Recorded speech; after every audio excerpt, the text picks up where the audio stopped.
Salve, muito boa noite. Seja bem-vindo aqui ao Frente a Frente. Você sabe que política mexe na sua vida, né? Administra a sua vida, a escola do seu filho, a casa que você mora. E por isso, toda quarta-feira aqui no Frente a Frente, a gente traz pessoas que estão na política. Deixa eu falar aqui para que você entenda o que acontece por aqui e forme a sua opinião. Hoje, o deputado João Roma, ele é do PL da Bahia, pré-candidato ao governo da Bahia, e foi ministro durante um tempo muito sensível no Brasil, ministro da Cidadania. Ministro, agora deputado, né, voltou à Câmara dos Deputados. Há um rumor no Congresso Nacional de uma tentativa de votação rápida da reforma tributária. Muita gente pensando em votar aquele projeto dos dividendos que está no Senado, ou mesmo a elaboração de um projeto ali rapidamente. É possível votar uma reforma tributária tão complexa, assim tão rápido? É um tema prioritário, mas muito sensível. Eu que fui relator, inclusive, da PEC 45 na CCJ e que estive em todas as comissões de reforma tributária dessa legislatura, nós conseguimos entender que a reforma tributária talvez seja mais importante, mais urgente para que o Brasil possa realmente avançar. Se a gente conseguir não apenas diminuir a carga tributária, mas também simplificar o sistema, nós teremos um avanço de produtividade e competitividade muito grande no nosso Brasil. Há estudos que em 10 anos nós poderíamos subir 1% do nosso PIB só com a simplificação da estrutura tributária, que realmente é terrível, inclusive para aqueles que querem pagar os impostos. Eu conversei nessa semana com o Luiz Carlos Rauli, que estava lá no Congresso. Aliás, um grande defensor. Ele tem e ele essa falando bandeira, exatamente ele foi secretário de Fazenda também. E são muitos pontos positivos, então é crucial para o Brasil. A gente não vai conseguir, de fato, ter uma inserção internacional se a gente não simplificar. Porque o investidor internacional ele perde muito tempo até para entender a complexidade do sistema brasileiro. Muito. E no passado, Zé Maria, eu lembro, eu ainda criança, e a discussão entre os adultos era que era uma briga entre os estados nordestinos e São Paulo, os estados produtores com os estados consumidores. Agora são todos os estados versus a União, né? Mas, para além, o próprio estado de São Paulo, o maior estado produtor, ele vê que o sistema é tão complexo que está sendo pouco eficaz a sua cobrança. Então, ele não está tendo essa eficácia. Então, é muito importante que a gente consiga avançar isso. Mas essa, sim, é uma matéria que não pode ser feita de maneira soldada, porque mexe com todos. Talvez todo brasileiro tenha na mente uma reforma tributária pronta na cabeça. Mesmo pelo fato de já estar em discussão há anos, desde a época do governo Fernando Henrique Cardoso, até um pouco antes se fala em reforma tributária. E até hoje nada. José Serra, quando era candidato em 2002, ou seja, há 20 anos, ele dizia, se eu ganhar, eu tenho a reforma tributária pronta na minha cabeça. Fez um grande trabalho. Morreu e não conseguiu ver a reforma tributária aprovada. Ou seja, quando é que isso vem? Porque repito, já não está madura essa discussão durante 20 anos? É um tema muito complexo, é um tema prioritário, mas muito sensível. Então, é preciso, sim, ter toda uma construção que envolve muitos setores produtivos. São muitas estruturas envolvidas nisso que precisam avançar. É preciso cortar da própria carne, tanto dos governos quanto, inclusive, das estruturas que praticamente são lastreadas perante o investimento no Brasil, Zé Maria. A pessoa, em vez de analisar as vocações de território, de abastecimento de água, de mercado consumidor, primeiro analisa os benefícios fiscais. Então, isso gera todo um artifício que é muito complexo desatar esses nós. A Bahia mesmo foi vítima disso, né? A Ford foi para lá por conta disso. E hoje os processos são cada vez mais globais. Então, não vai ser esses artifícios tributários que vão viabilizar estruturas globais de investimento. Mas, portanto, é um tema prioritário, precisa ser feito, precisa cortar na própria carne, inclusive dos governos estaduais, municipais e federal, cada um equilibrando suas responsabilidades, da maneira que ficou, os municípios terminaram penalizados, mas existem aqueles também que conseguem, mesmo assim, superar essas curvas. Mas eu acho muito improvável que se consiga aprovar uma matéria como essa num ano eleitoral, um ano par como esse, já no final da legislatura. Mas é importante que todo passo seja consolidado para que o assunto fique maduro, porque, como o Denise falou, já é uma discussão de décadas. Desde que eu me entendo por gente, cobrindo o Congresso Só Nacional, que só eu complementar, vejo a Zona essa Franca de discussão. Manaus está nesse pacote aí? Também foi discutida. Na PEC anterior, tinha se retirado o quesito da Zona Franca de Manaus. E é um desses temas que precisa ser discutido. Mas tinha uma compensação, né?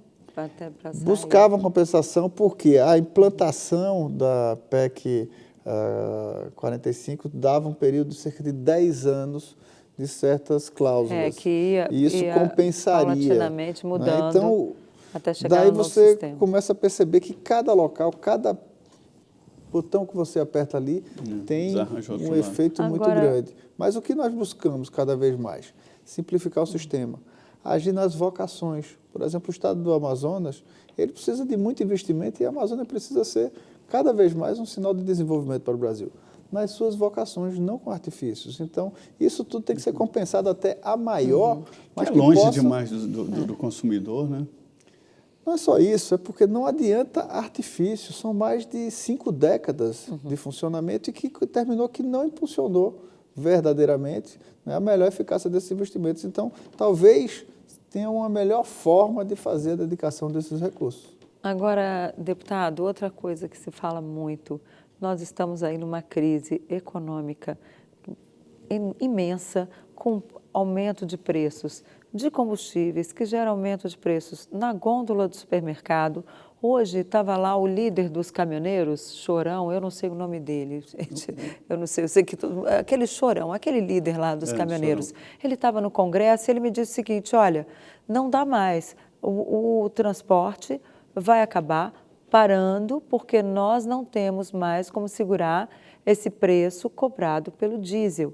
Como é que o governo vai enfrentar isso? A gente já viu o presidente Jair Bolsonaro mudar o ministro, mudar o presidente da Petrobras 3 vezes e esse assunto não se resolve. O que vai ser possível? Esse projeto que está aí agora dá um alento, mas segundo o Chorão ainda é insuficiente. Como resolver essa questão econômica que pode, inclusive, comprometer a reeleição do presidente Jair Bolsonaro? É o Wallace Landim, o nome. O Wallace Landim. Pronto, obrigada, Zé Maria. Chorão. Tema muito Chorão, pois complexo. O que se observa com a pandemia, a inflação hoje certamente é um processo mundial. Você vê países ricos como os Estados Unidos, né, tendo a maior inflação da década, países como Inglaterra e França tendo desabastecimento nas prateleiras do supermercado e também nos postos de combustível. O Brasil não sofreu desabastecimento e perante nações, inclusive, mais ricas, o Brasil tem se demonstrado muito resiliente e tendo, né, dado uma pronta resposta na área econômica muito mais eficaz. O que ocorre é que, além de um Covid, você teve ainda uma guerra. Isso gera impactos, né, inflacionários, de cotação de dólar, e isso aumenta, na verdade, toda essa cadeia de preços. É preciso, sim, uma ação coordenada. Esse ano, em especial, é um ano que nós estamos sob uma legislação eleitoral. Então, algumas medidas que poderiam ser adotadas, por exemplo, em um outro momento de normalidade, ficam restritas, porque, por outro lado, busca-se impedir que o mandatário, né, tome alguma medida que possa ter um viés populista. Então, dentro desse caminho, termina que a população sai perdendo nisso. Ultimamente, nós observamos que o presidente Bolsonaro, que já baixou muitos impostos do Brasil, tentou baixar 35% do IPI, o Imposto sobre Produto Industrializado, e rapidamente saiu eliminado do Supremo Tribunal Federal, impedindo que fossem diminuídos os impostos. Isso resulta em preço de geladeira, preço de fogão, de vários itens que é, inclusive, destinado à população de baixa renda. Ora, sempre reclamamos que os governantes aumentavam os impostos. Quando a gente vê um presidente querendo diminuir impostos, você vê o judiciário rapidamente agindo. E isso deixa uma pulga na população. Por quê? Porque as pessoas veem que a justiça, que é tão morosa quando tem questões do seu dia a dia, consegue ser tão rápido quando vem uma medida para beneficiar a população.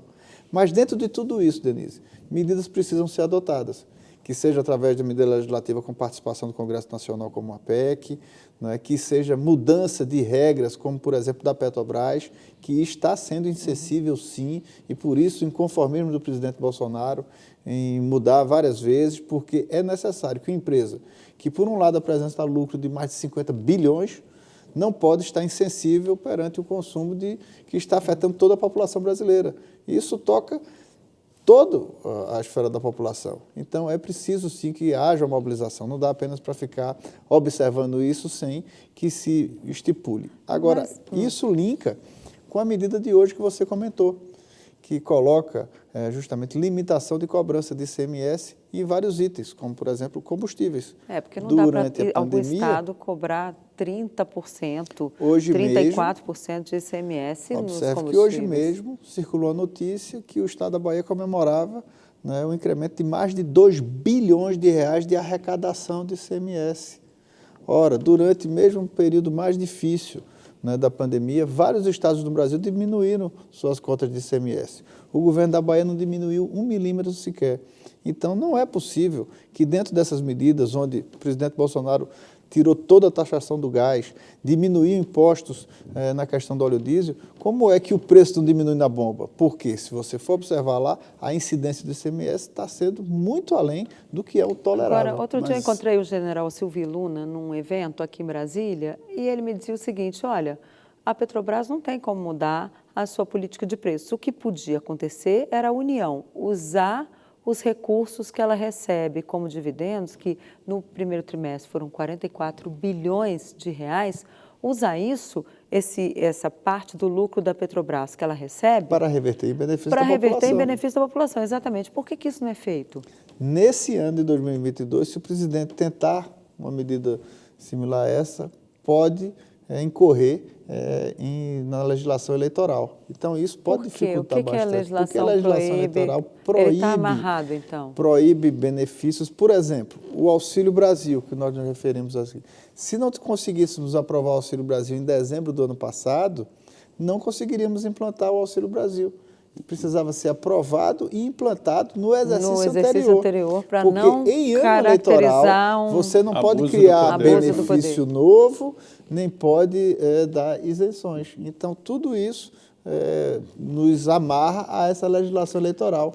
Infelizmente, porque a vontade do presidente Bolsonaro é cada vez desonerar mais e poder tomar medidas em benefício da população. Mas, olha, deputado, o presidente Jair Bolsonaro faz movimentos no sentido de controlar os preços, né, dos combustíveis, óleo diesel, gasolina, gás e talvez energia elétrica. E outros itens, como, por exemplo, a desoneração de imposto de importação de vários itens da cesta básica. Uhum.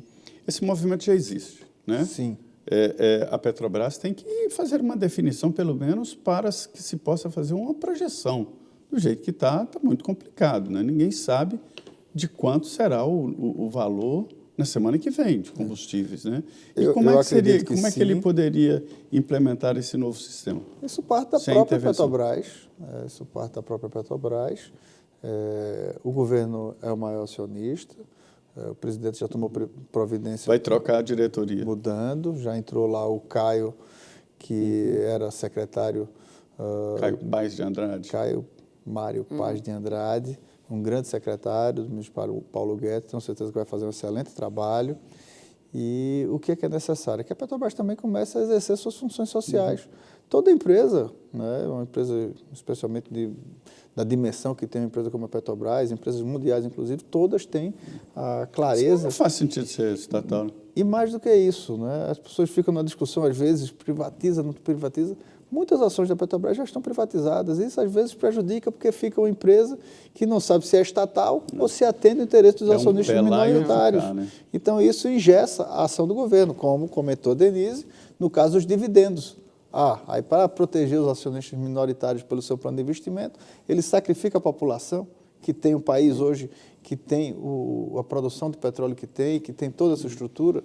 Tudo bem que ocorreram... Mas tem um regimento muito rígido. Tudo bem que estamos pagando também um preço do passado, porque a empresa foi muito lesada, todos sabem dessa história, e isso gerou consequências que são pagas. Politicamente, criaram regras para evitar isso. E esse prejuízo ainda hoje a população está pagando.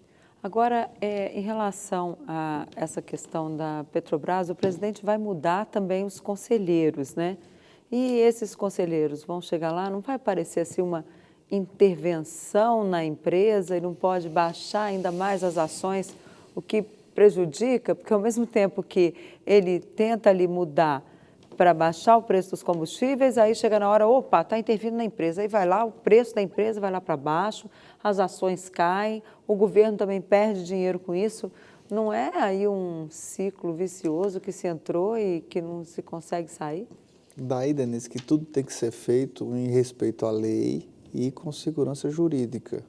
Por quê? Uma coisa é você utilizar os mecanismos que são apropriados para essa gestão, como, por exemplo, a mudança de quadros, que é direito do acionista. Mas não pode realmente ser de forma muito abrupta, porque isso pode resultar justamente nessa instabilidade que possa, inclusive, fazer mexer na cotação, em bolsa, até mesmo na cotação do dólar. Né?